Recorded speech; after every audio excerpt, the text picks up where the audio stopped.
मेरे प्रियजनों, नहाना हमारे जीवन में सबसे महत्वपूर्ण है और सही समय पर नहाना उससे भी ज्यादा जरूरी है।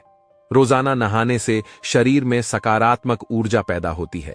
नहाने से शारीरिक और मानसिक स्वास्थ्य भी सही रहता है। आइए जानते हैं स्नान करने की पीछे की कहानी।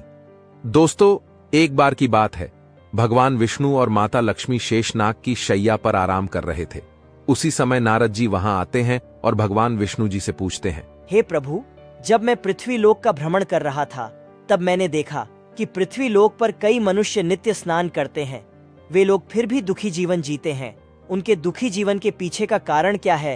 हे प्रभु, आप मुझे स्नान करने की विधि, स्नान कब और कैसे करे और कौन से मंत्रों का जाप करे, आप बतलाइए मुझे। हे माता, अनेक औरतें नित्य स्नान करके आपकी पूजा करती है, किंतु फिर भी उनके घर में दरिद्रता रहती है। इसका क्या कारण है, मुझे बताइए।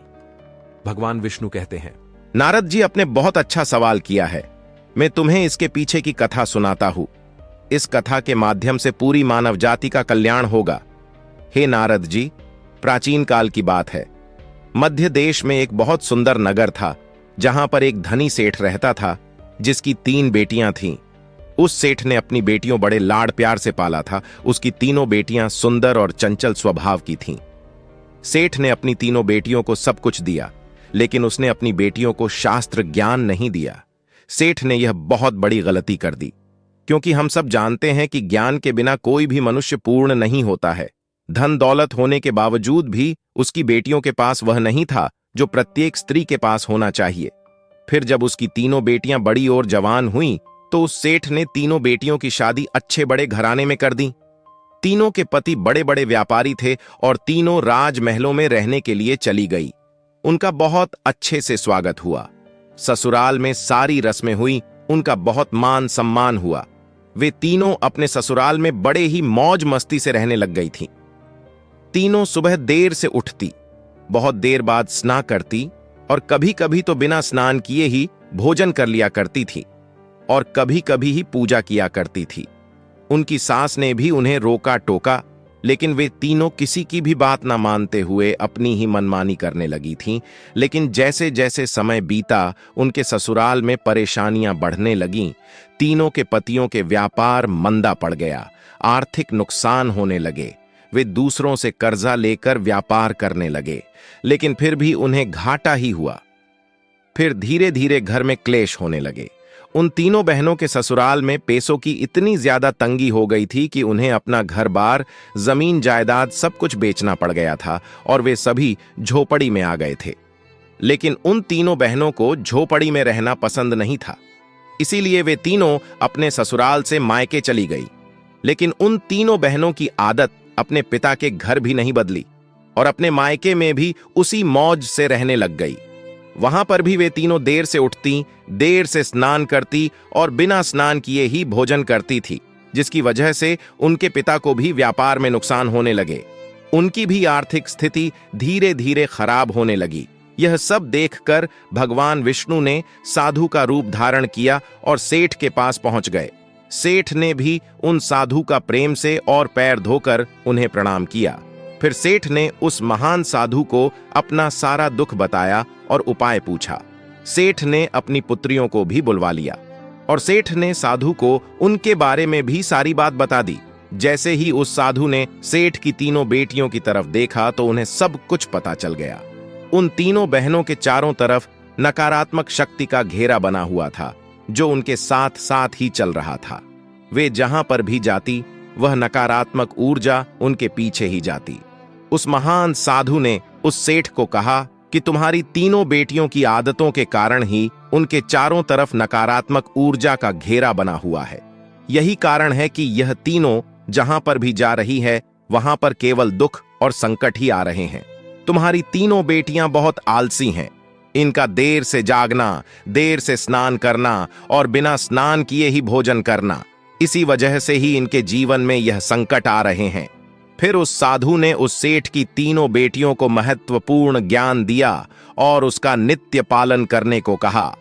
हे नारद जी, स्नान के 4 प्रकार होते हैं: ब्रह्म स्नान, देव स्नान, आर्ष स्नान, मानव स्नान और दानव स्नान। इन स्नानों को समय के अनुसार वर्गीकृत किया गया है। शास्त्रों में ब्रह्म मुहूर्त में किया जाने वाला स्नान को सर्वश्रेष्ठ माना गया है। ब्रह्म मुहूर्त यानी कि सूर्योदय से ठीक 1.5 या 2 घंटे पहले का समय होता है, और शास्त्रों में यह समय दिन का सर्वश्रेष्ठ समय माना जाता है, क्योंकि इस समय वातावरण में अद्भुत और चमत्कारी ऊर्जा होती है। यह समय देवताओं का समय होता है। इस समय स्नान करने से और स्नान के तुरंत बाद सूर्य देवता को अर्घ देने से जीवन में सुख, समृद्धि और शांति आती है। ब्रह्म स्नान में मनुष्य का शरीर निरोगी और स्वस्थ रहता है। दूसरा है देव स्नान। सुबह 5 नामोक से 6 बजे के बीच किया जाने वाला स्नान देव स्नान कहलाता है। इस समय स्नान करने से मनुष्य के शरीर में सकारात्मक ऊर्जा का पैदा होती है और सभी प्रकार की नकारात्मकता और बुराई शरीर से बाहर निकल जाती है। इस समय पर स्नान करने से धन संपत्ति में वृद्धि होती है। मनुष्य को सभी भौतिक सुख प्राप्त होते हैं। तीसरा है मानव स्नान। सुबह 600 से 8 बजे के बीच में किया जाने वाला स्नान। यह स्नान सूर्योदय के समय या सूर्योदय के ठीक बाद में किया जाता है। इस समय स्नान करना भी अच्छा माना गया है। शरीर में दिन भर ताजगी रहती है और सकारात्मक ऊर्जा पैदा करती है, जिस कारण मनुष्य कोई भी कार्य को करने के लिए उत्साहित रहता है। किंतु मनुष्य को कभी सूर्योदय के 2 घंटे बाद स्नान नहीं करना चाहिए, यानी कि सुबह 8 बजे के बाद स्नान करना सही नहीं रहता है। इस समय वातावरण में दैवीय शक्ति भी बहुत कम होती है, जिसकी वजह से मनुष्य में उत्साह और ऊर्जा की भी कमी दिखाई देती है, जिससे उसे दिन भर आलस रहता है। पूरा दिन शरीर सुस्त रहता है। सुबह 8 बजे के बाद स्नान करने से व्यक्ति के जीवन में दुर्भाग्य आता है।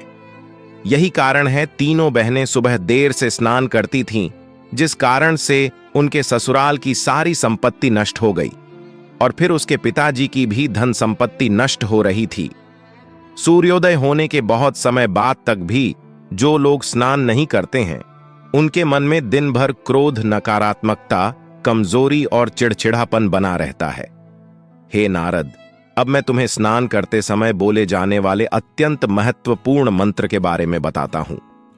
जो भी इस मंत्र का उच्चारण करते हुए स्नान करेगा, उसके सभी पाप उसी समय नष्ट हो जाएंगे और उसे सुख समृद्धि प्राप्त होती है। वह मंत्र इस प्रकार है: गंगे च यमुना ने चैव गोदावरी सरस्वती नर्मदे सिंधु कावेरी जले अस्मिन सन्निधि कुरु। इसका अर्थ है, हे गंगा, यमुना, गोदावरी, सरस्वती, नर्मदा, सिंधु और कावेरी माँ, मेरे स्नान करने के जल में कृपया आप सभी पधारिए। इस मंत्र के उच्चारण से सभी तीर्थ स्थानों में स्नान करने का पुण्य मिलता है। तरह से भगवान विष्णु ने उस सेठ को स्नान का महत्व बताया। फिर सेठ की तीनों बेटियों को अपनी अपनी गलती समझ में आ गई। वे तीनों अपने ससुराल में रहने के लिए चली गईं और भगवान विष्णु द्वारा बताए गए स्नान के सभी नियमों का पालन करने लगी।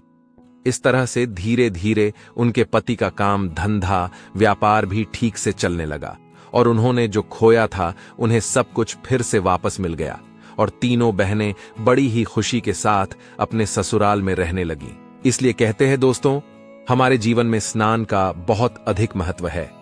धन्यवाद दोस्तों। आपको हमारी कथा अच्छी लगी तो वीडियो को लाइक और चैनल को सब्सक्राइब जरूर करें और कमेंट में जय मां लक्ष्मी जरूर लिखें।